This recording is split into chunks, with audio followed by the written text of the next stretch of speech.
Labas, mano vardas Matas. Ir aš Lukas. Ir mes esam Lietuviai.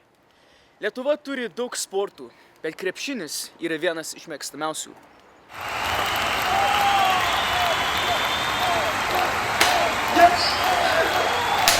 Mes žiūrim viską iki Lietuvos ping-pong komandą.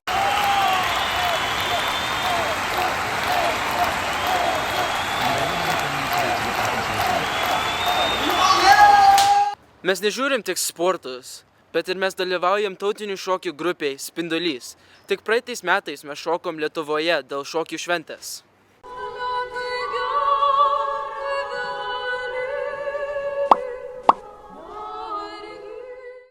Be lietuviško maisto nebūtų gyvenimas.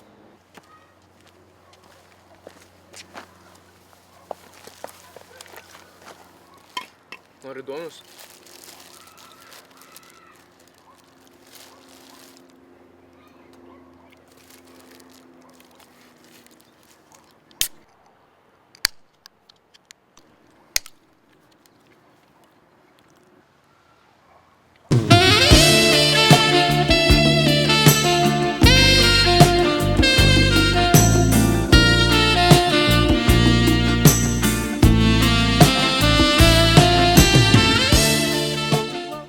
Ir be muzikos nebūtų lietuvybė.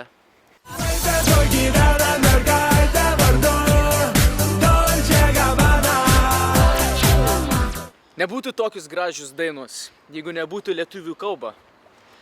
Lietuvių kalba leidžia mums daug ką daryti, šnekėti ir nieks nesupranta, nebent jie lietuviai.